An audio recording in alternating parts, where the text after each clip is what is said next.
Imagine showing up to your polling place, a place you have gone to for years, Right. and suddenly you find out you might actually be facing criminal prosecution just for casting a ballot. Which sounds completely dystopian, but it's real. It is not a hypothetical scenario at all. Mm. According to some of the recent reporting we're looking at, that is exactly what happened to American Samoans living in Alaska. Mm. They just found themselves caught in this, well, this absolute legal labyrinth regarding their citizenship and whether they were actually eligible to vote. Yeah, and then on the flip side, you have places like Shasta County down in California, Oh, right. where local officials recently decided they just wanted to ditch all the voting machines. They wanted to count every single ballot by hand. Which sets up a direct, really high-stakes legal collision with California state law. Exactly. It's a striking snapshot of where we are right now. The actual mechanics of how we govern ourselves are being stress tested on a very localized level. Well, welcome to the deep dive. Today, our mission is to, go through a towering stack of global reports, legal briefings, academic papers, all covering the state of democracy from 2024 to 2026. And we have quite the reading list today. We really do. We are looking at research compiled by the Brennan Center for Justice, Fair Vote, the Campaign Legal Center. We've got reports from the OECD and the Open Government Partnership, which actually just celebrated its 15th anniversary in 2026. Yeah, and when you look at all these sources together, a really clear theme emerges. Democracy is not this static monument that you just build once and then admire from a distance. Right. It is a learning system. And what this deep dive is going to explore is how that system is actively being redesigned, protected, and, well, upgraded from the ground up. Because we are seeing local communities, state legislatures, and global reformers taking the blueprints and just changing the entire architecture. Changing how we vote, how we track money, how we spend public funds, all of it. Now, real quick, before we get into all those details, I need to add a quick note for you, the listener. Because a lot of our source material involves ongoing legal battles and politically charged allegations. Yeah, involving both right-wing and left-wing figures. Exactly. From the Trump administration in the U.S. to the Orban government in Hungary. So we have to explicitly state that this deep dive takes absolutely no political sides.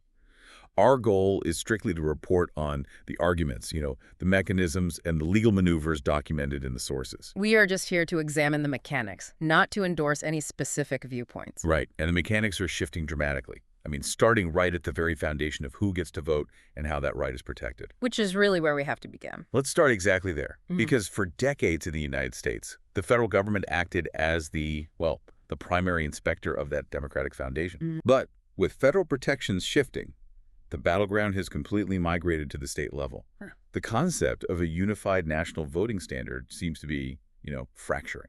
That is precisely what the Campaign Legal Center and the Brennan Center have been documenting, following Supreme Court rulings that significantly weakened the Federal Voting Rights Act. Cases like Louisiana v. Calais, right? Right. Louisiana v. Calais was a major catalyst. So civil rights advocates realized they couldn't just rely on federal courts to protect ballot access anymore. And so we have seen this rapid surge in what are called state voting rights acts. Let's drill down into that for a second. What does a state voting rights act actually do that the federal law is, no longer doing? What's fascinating here is that states are effectively trying to build their own legal floors because the federal ceiling has essentially dropped. Oh, I see. Yeah.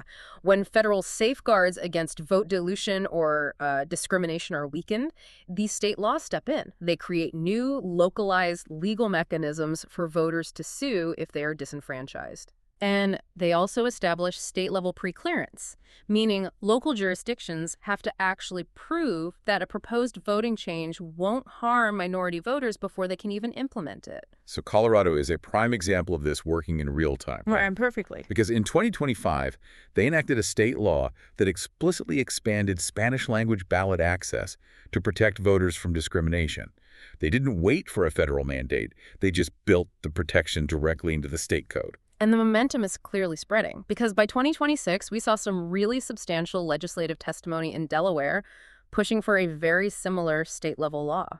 But the research also points out that this state-by-state approach creates, wildly diverging realities for voters depending on where they live. Yeah, the contrast is stark. Look at Connecticut. Right. They completely modernized their system. Voters there approved a constitutional amendment, and the legislature passed universal no-excuse mail voting. They are finally catching up to the baseline access most other states have had for years. In Virginia, voters are actively deciding whether to repeal a Jim Crow-era lifetime felony voting ban, which, if repealed, would automatically restore the voting rights of formerly incarcerated citizens. Exactly. Those are clear examples of expansion. But then you have contractions and local friction, like the Shasta County situation you mentioned at the top of the show. With the hand counting. Right, where a local attempt to restrict mail voting and force hand counting directly conflicts with California's statewide mandates. I have to challenge this whole trajectory, though. I mean, if the federal government steps back, doesn't leaving it to the states create this patchwork quilt where your fundamental civil rights depend entirely on your zip code? Yeah, that's the big concern. Like, how is a geographic lottery a long-term solution for a functioning democracy? Well, you are hitting on the exact friction point researchers note.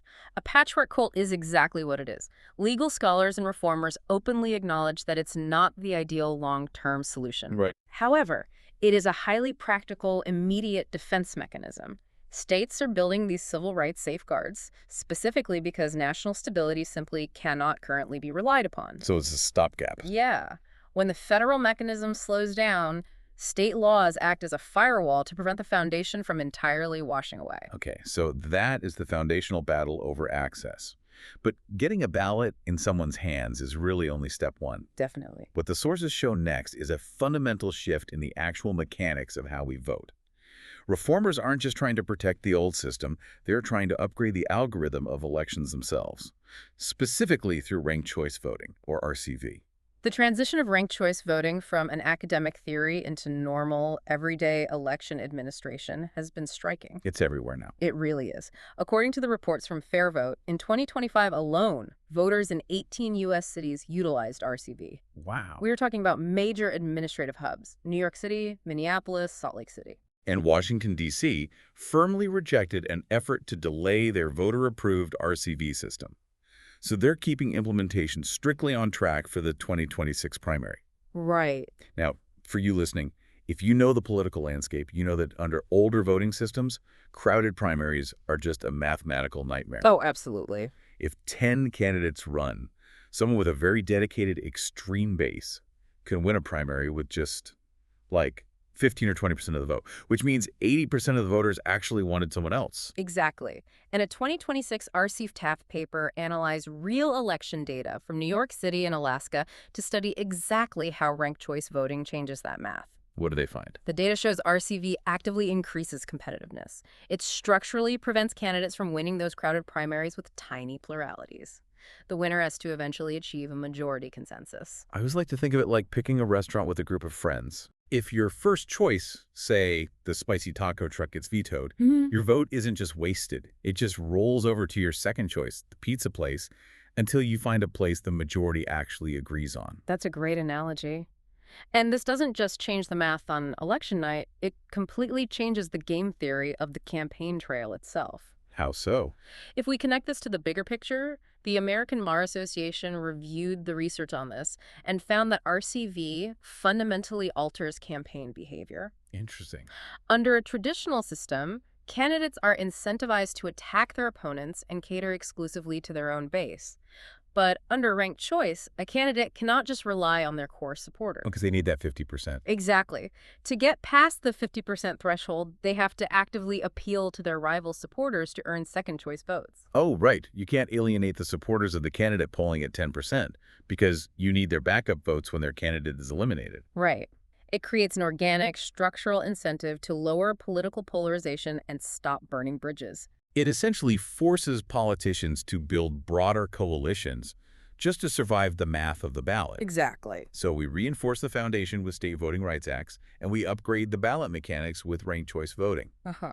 But I mean, none of that means much if voters feel the entire system is drowning in a flood of dark money. Yeah, that's the next big hurdle. The next frontier of reform documented in these reports is the aggressive pushback against the influence of extreme wealth in politics. The Brennan Center and the Campaign Legal Center report heavily on the post-Citizens United landscape in the U.S. Where wealthy donors and supposedly independent super PACs just completely dominate the airwaves. Right. Transparency watchdog groups like Open Secrets are heavily relied upon just to trace where this influence even originates. And we saw a major test case of voters trying to fight back in Maine.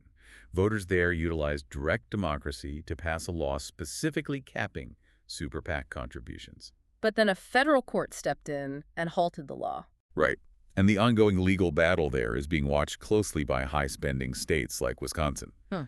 Meanwhile, in Florida, voters successfully rejected Amendment 6, which preserved their public campaign financing system. And that system matches small donations, which helps candidates rely less on private megadonors and more on everyday constituents. And the sources emphasize this is certainly not just an American problem, right? Not at all. Reports from International IDEA and the Brookings Institution highlight very similar campaign finance challenges in Kenya. Oh, wow. Yeah. Furthermore, Asian election monitoring groups are calling for strict integrity rules explicitly tied to the UN Convention Against Corruption. The universal consensus is that hidden political money directly degrades public trust, regardless of the country. Here is where it gets really interesting, though, and I have to push back on the strategy. Look at what happened in Maine. Voters literally bypassed the legislature, used direct democracy to pass a law capping dark money, only for the courts to step in and freeze it based on existing federal precedents. It feels like a high-stakes game of legal whack-a-mole between everyday voters and a heavily entrenched campaign finance system. It does feel like that. You pass a law, a court strikes it down, dark money finds a new loophole. How do reformers actually win that game? This raises an important question regarding enforcement, which the reports tackle directly. Having ethics and transparency rules on the books is one thing, but making them stick is another entirely. Sure. Citing the OECD Anti-Corruption Outlook and the Campaign Legal Center, the research notes that transparency laws are essentially meaningless without entirely independent enforcement bodies to back them up. Because if the watchdog has no teeth? Exactly. If an election commission is underfunded, or if it is controlled by the very politicians who benefit from the super PACs, the rules just become suggestions. Which brings us to perhaps the most radical structural shift in our deep dive today. If campaign finance makes electing clean politicians so fraught, and if enforcing the rules is just this relentless game of whack-a-mole, another global reform movement is asking a much bolder question. Which is? Why not just sidestep the politicians entirely and let the citizens make the public spending decisions directly? Ah, you were talking about the global boom in participatory budgeting. Yes. And the scale of this is just wild. The Open Government Partnership, which, as we noted, celebrated its 15th anniversary in 2026, points to these exact types of open government initiatives as a literal democratic defense mechanism against authoritarian pressures. Right. They argue that when citizens hold the pen on the budget, authoritarian populism loses its appeal. And we saw a similar transparency mindset in Australia in 2026, when they completely abandoned a proposed rollback of freedom of information laws after a significant civil society pushback. And we really see participatory budgeting spreading rapidly across the globe. In India, the Pimpri-Chinchwad Municipal Corporation allocated 136 crore rupees, which is a really substantial amount of municipal funding. Right. And they based it entirely on thousands of direct citizen suggestions for fixing roads, building parks, improving drainage. France has scaled this up heavily too, with substantial multi-million euro programs in Paris. In Brandenburg, Germany, they're specifically focusing on youth participatory budgeting. Giving young people actual public funds to allocate as a way to teach civic responsibility. Senegal has even made national commitments to mainstream the practice across their municipalities. It is a profound shift from viewing citizens simply as voters who occasionally show up to the polls to treating them as active, continuous governors of public resources. But let's be realistic for a minute. Giving the general public the municipal checkbook sounds, well, a little chaotic. It can be. If a city says, okay, everyone, tell us how to spend $10 million, you are going to get wild suggestions and intense neighborhood rivalries. How do these programs survive past the initial honeymoon phase without turning into a complete administrative nightmare. That is precisely what researchers are evaluating. Studies in the International Journal of Public Administration, which focused on Brazilian municipalities where this concept originally flourished, show that survival is definitely not guaranteed. To the take. For participatory budgeting to actually endure, it requires highly durable political support, dedicated funding streams that cannot be quietly diverted by angry city councils and specialized staff. But more importantly, it requires innovative mathematics. Explain the math part.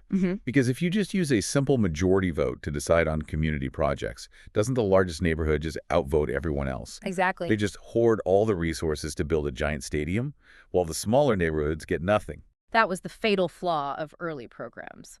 But a 2025 paper from Archive introduces a newly designed virtual budget algorithm called Committee Equal Shares.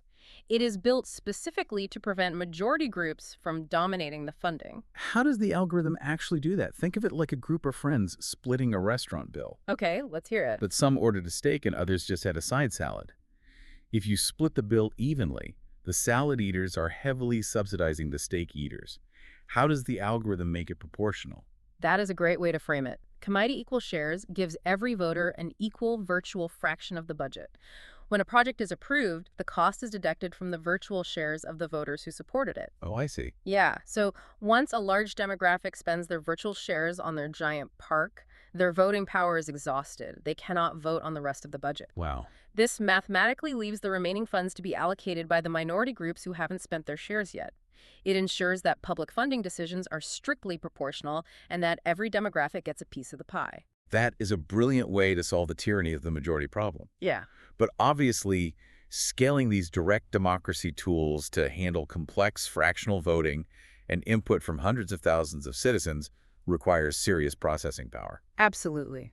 And that brings us to the final and most futuristic addition to our democratic blueprints, the digital frontier.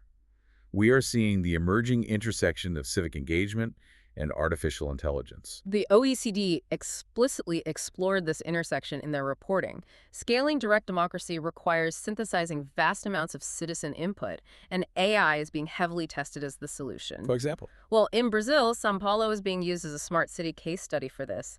They are deploying generative AI to help residents formulate technical budget proposals and participate in allocating public funds more efficiently. So the AI helps turn a citizen's rough idea into a formally structured municipal proposal. And beyond just budgeting, there is a fascinating anti-corruption use case happening in Europe.